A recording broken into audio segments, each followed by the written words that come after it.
Hey guys, welcome back. We're about to get into episode 10 of Never Let Me Go. We left off in episode 9, a little sketchy, right? Ben Chopper, not really talking right now. Baby Boy and Palm, kind of, Baby Boy drugged Palm, right? Didn't do it on purpose, but, situationally, accidentally got his mama killed, and somehow also got his dad in jail. So now Palm is parentless and by himself because he was left in the hotel room. So we're just gonna get into it, right? Let's go.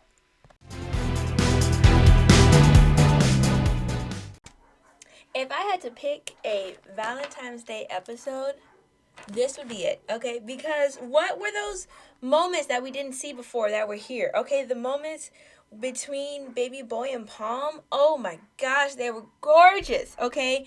The washing the clothes, the holding him after his mama died in the tub, like all of those moments were phenomenal, and I am so ecstatic. Even the motorcycle one, right? I am ecstatic that they did not show me those episodes during their time frame because they wouldn't have been as powerful. They were so powerful in their placements. Like that was a chess match, okay? And they checkmated us so hard, okay? Because it was like the placement and then the flashbacks from like the dark and gloomy of Baby Boy to the light and airy and happiness of their bubble island, and to just like literally just be going back and forth the whole episode, and we literally see him turn off and on, okay? Like he's off, he's shut down, when he's back home, and then on the island he's happy, he's flirty.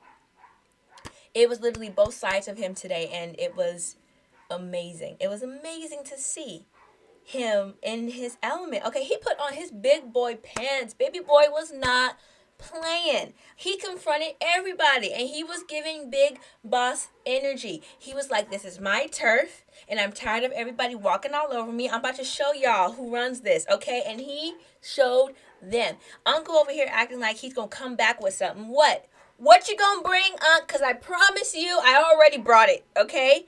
What was it? Pew, whoever the bully was like sad. It was like begging him to like help his dad.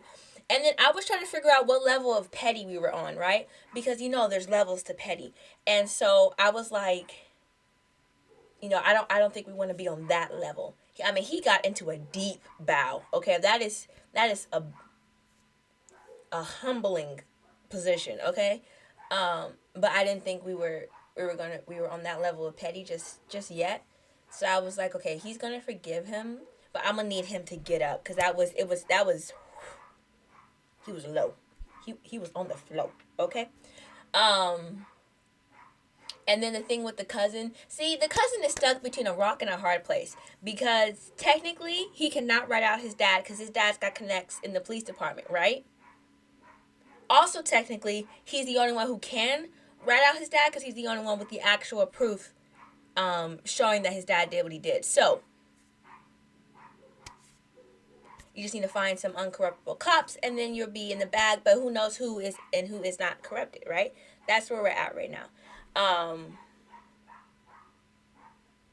my gosh. And the funny thing is, I knew I thought Palm wasn't going to be heavy in this episode. But I knew he was coming back. I always knew he was coming back. They weren't going to do all they did in the island, build that whole foundation of relationship, and then just be like, drop the ball in this one. They weren't going to do that. But I thought he was going to come back earlier in the third part, but he came back at the end of the third part, which is fine. But he actually technically was never left, right? And not just in the sense that he's been stalking his boyfriend for 2 weeks. That's not what it is. It's in the sense that he was literally always on Baby Boy's mind. It was like every few minutes of Baby Boy giving big boss energy was a flashback. After that was a flashback of him being soft with Palm. It was like they were showing both sides of him, contrasting energy, because he was hard and then he was soft, and then he was hard and then he was soft, and it was so much more powerful. And at the beginning of the episode, I wasn't really missing Palm. I knew he was going to be gone, but I wasn't like missing him. I was just wanting to see where they were going to develop the show, right? As soon as those flashbacks started, like the first one I was okay. By the second one, I was so distraught Okay, I'm like, I was missing him like he was my boyfriend. I'm like, where is he? Why isn't he here with me? I want him now. Like, it was a very intense feeling, almost of like a mix of like nostalgia and just like a general like longing, right? And it wasn't even regretful because I think that baby boy needed to do this by himself first. I really do think that. I think Pong coming when he came was better than him being there the whole time, because sometimes I think you get so comfortable with somebody, you not necessarily get stuck, but you get into a role, right? And so his role with Palm is just very soft, and it's coming from a place of love and a place of like safety. Like he feels safe with Palm, which is why he can be soft with Palm. But it's also like that's not what he needed right now. He needed to prove not only to everybody else but to himself, in a sense that he could do it by himself. And he could, and he did. But he was just missing everybody. He didn't have his dad, he didn't have his mom, he didn't have his boyfriend. He was by himself. And that is a very lonely feeling for someone who's continuously been with somebody. To literally go from having somebody with you all the time to not having anybody. And doesn't mean, I don't mean like legitimately like with you. I just mean like someone you know you can call if you need somebody. And to go from that his whole life to nothing like that, that's a very intense feeling of lonely longiness. I completely believe that.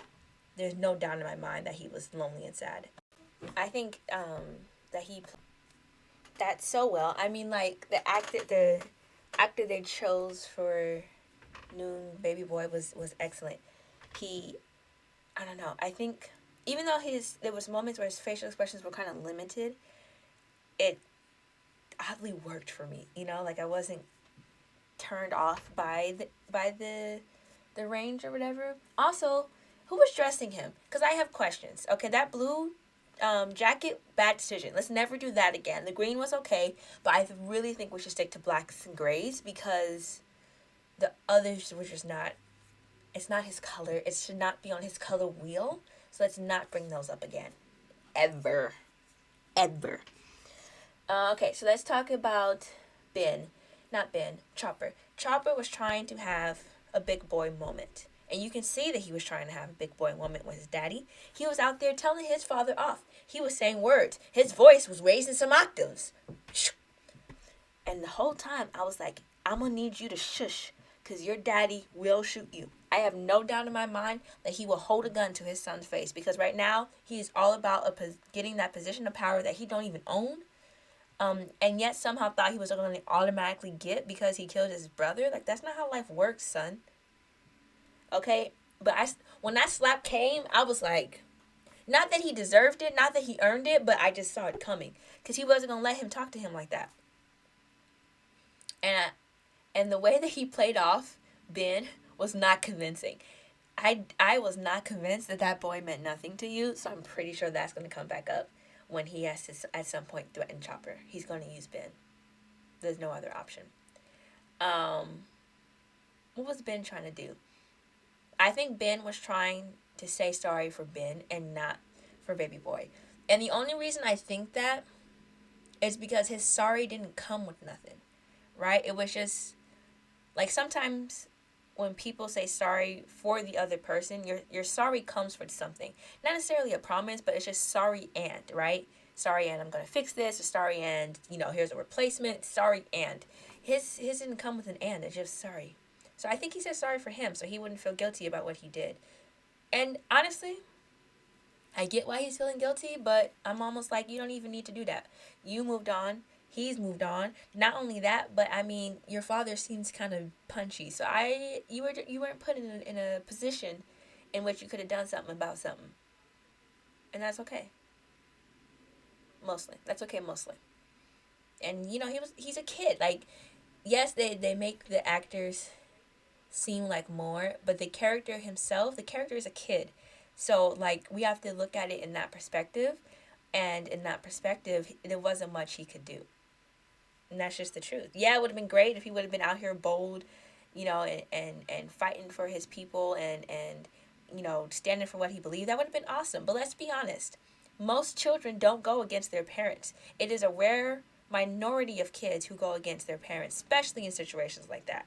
So the fact that he even had the right of mind afterwards to feel guilty, I feel like it is enough. You know, like he didn't blame it on his dad. He knew he did wrong, and he's trying to own that unsuccessfully, but he's trying. I didn't have a Chopper Band moment, and I kind of wanted to see where we were on that after the whole bathroom scene. So I'm hoping we get one next episode because I want to know where we are. I'm happy he got a. I'm happy that baby boy got a lawyer for the daddy that's in jail. I hope he comes out eventually. I'm gonna need the mama to wake up within the next 2 episodes. I know she's gonna wake up within the next 2 episodes, but I for some reason I need it faster. I need her to wake up by episode 11 because I need that situation to be good by episode 12. What else? I think that's it. With baby boy, the scenes and the back and forth. Those are the greatest. Oh, those were the greatest. I don't think there's anything more awesome than those scenes this episode. They get MVP. They're the greatest. I think that was it though.